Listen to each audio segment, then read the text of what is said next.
আসসালামু আলাইকুম everyone, welcome to my another video. তো আজকে আমরা নিয়ে এসেছি নতুন একটি পিসি বিল্ডের ভিডিও। তো এই পিসিটি মূলত হচ্ছে 85,000 টাকার মধ্যে একটি বিল্ড। সো এই পিসিটি হচ্ছে একটি গেমিং পিসি বলতে পারেন, এবং এটি হচ্ছে Ryzen 7 এর 5700X দিয়ে একটি বিল্ড, এবং যার সাথে 8GB গ্রাফিক্স কার্ড আছে। তো এবং এই টোটাল বিল্ডটা খুবই সুন্দর বলতে পারেন, কারণ প্রাইস অনুযায়ী ম্যাচ করা হয়েছে প্রোডাক্ট। তো আজকের এই পিসি বিল্ডটি খুবই ইন্টারেস্টিং হতে যাচ্ছে। আমি আছি আপনাদের সাথে আবু সালের হৃদয়, আপনারা দেখছেন টেক বাই অ্যাশ।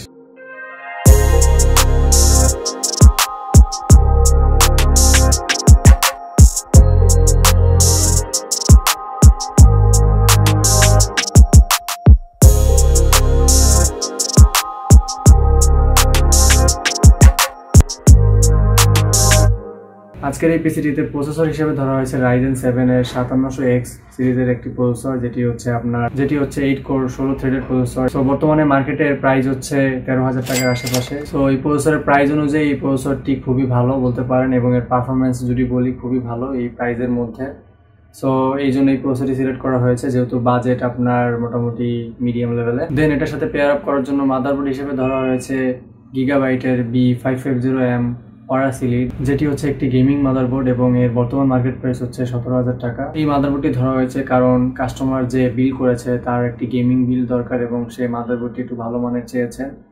সো 17,000 টাকা বাজেটের মধ্যে এই মাদারবোর্ডটি খুবই ভালো, এবং এই মাদারবোর্ডটি গেমিং সিরিজ হওয়ার কারণে এটার যে ফুল পারফরমেন্সটা সেটা আপনারা উপভোগ করতে পারবেন, এবং এটাতে 4টি র্যাম স্লট আছে। দেন সিপিইউ কুলার হিসাবে ব্যবহার করা হয়েছে ডিপ কুলের AG400 ডিজিটাল ব্ল্যাক, যেটির বর্তমান মার্কেট প্রাইস হচ্ছে 3300 টাকার আশেপাশে। এবং এটার সাথে এই কুলার ধরা হয়েছে কারণ Ryzen 7 5700X এর সাথে কোনো কুলার দেওয়া থাকে না, এই কারণে আফটার মার্কেট কুলার ধরা হয়েছে। এবং এই কুলারটি এই বাজারের মধ্যে বলতে পারেন খুবই ভালো, লাইক প্রসেসরের যে টেম্পারেচার আছে সেটা এই মিটারের মাধ্যমে আপনারা দেখতে পারবেন। দেন এটার সাথে র্যাম হিসেবে ব্যবহার করা হয়েছে OCPCর X3, যেটি হচ্ছে 8GB 3200 8GB র্যাম, যেটির বর্তমান মার্কেট প্রাইস 2700 টাকা।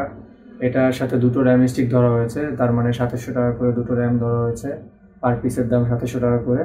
এবং এটার সাথে SSD হিসেবে ধরা হয়েছে HP EX900 plus 512GB NVMe, যার বর্তমান মার্কেট প্রাইস হচ্ছে 4,300 টাকার আশেপাশে। এবং এই বাজেটের মধ্যে এই NVMeটি খুবই ভালো বলতে পারেন এই প্রাইসের মধ্যে।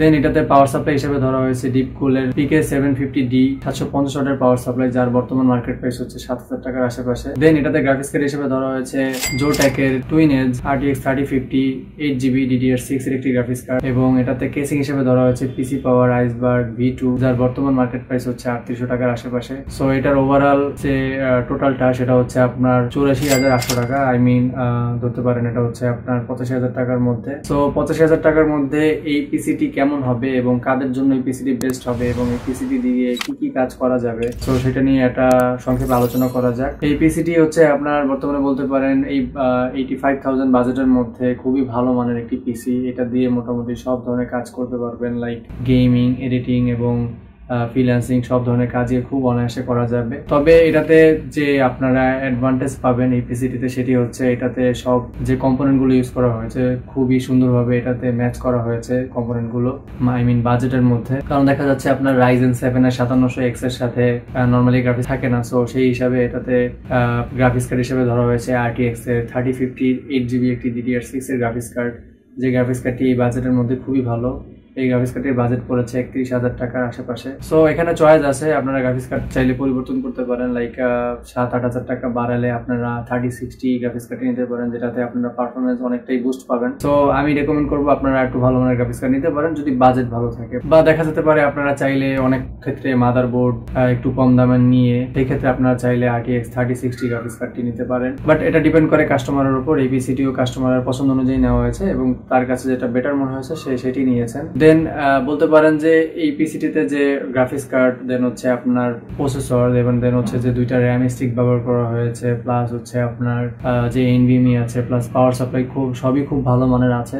এবং এটাতে আই হোপ পারফরমেন্সের ক্ষেত্রে কোনো সমস্যা হবে না, এবং ভালো একটা পারফরমেন্সের থেকে আমি মনে করি আপনারা নিতে পারবেন। কারণ গেমিং এর ক্ষেত্রে আপনারা ফুল HD এবং হাই রেজলিউশনে সব ধরনের গেমিং খেলতে পারবেন, লাইক হাই লেভেলের যে গেমগুলো বর্তমানে চলছে যেমন ডটা, তারপর হচ্ছে আপনার GTA 5, তারপর হচ্ছে আপনার ভ্যালোরেন্ট, এইগুলো হাই রেজলিউশনে খুব অনায়াসই ল্যাগ ছাড়া খেলতে পারবেন আপনারা। দেন হচ্ছে যদি গ্রাফিক্স ডিজাইনিং এবং ভিডিও এডিটিং এর ক্ষেত্রে যদি বলি প্রিমিয়ার প্রো, দেন হচ্ছে আফটার ইফেক্ট, তারপর হচ্ছে আপনার ফটোশপ, অ্যাডোবি ইলাস্ট্রেটর, প্লাস হচ্ছে যে অনলাইন ডিজিটাল মার্কেটিং এর যে কাজগুলো থাকে বা অনলাইন ব্রাউজিং এর যে কাজগুলো থাকে সেগুলো খুব অনায়াসে এটা দিয়ে করতে পারবেন। কারণ AMD রাইজেন যে প্রসেসরগুলো আছে আমরা জানি সবাই এটা হচ্ছে মাল্টিকোর পারফরমেন্সে বেটার পারফরমেন্স দেয়, এবং রাইজেন যেহেতু ডুয়েল চ্যানেল র্যাম সাপোর্ট করে খুবই ভালো মানের এটা থেকে পারফরমেন্স পাবেন, যেহেতু এটাতে 2টো র্যাম ব্যবহার করা হয়েছে।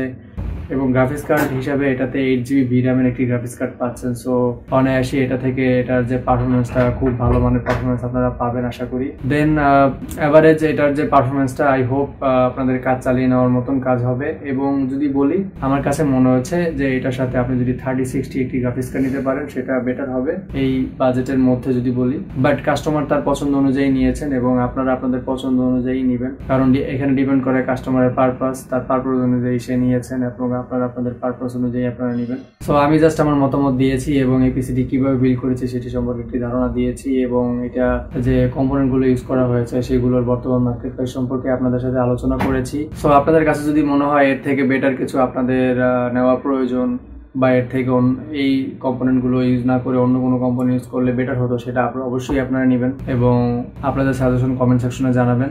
সো আপনারা আপনাদের পছন্দ অনুযায়ী কম্পোনেন্ট বাছাই করে পিসি নেবেন, কারণ একটা পিসি কেউ বারবার নিতে পারে না। সো অবশ্যই আপনারা যাচাই বাছাই করে প্রাইস বার্গেনিং করে তারপর কিনবেন, এবং প্রোডাক্টটি আপনাদের যেই প্রোডাক্টটি আপনাদের কাজের সাথে ম্যাচ করবে এবং বেস্ট হবে সেই প্রোডাক্টটি আপনারা নেবেন। তো গাইস, আজকের মতন এখানেই বিদায় নিচ্ছি। যারা চ্যানেলটিতে নতুন তারা সাবস্ক্রাইব করে পাশে থাকবেন, এবং যারা চ্যানেলটি অলরেডি সাবস্ক্রাইব করেছেন তাদেরকে অসংখ্য ধন্যবাদ। এবং আমার ভিডিও সম্পর্কে যদি আপনাদের কোনো সাজেশন থাকে অবশ্যই কমেন্ট সেকশনে জানাবেন। আল্লাহ হাফেজ।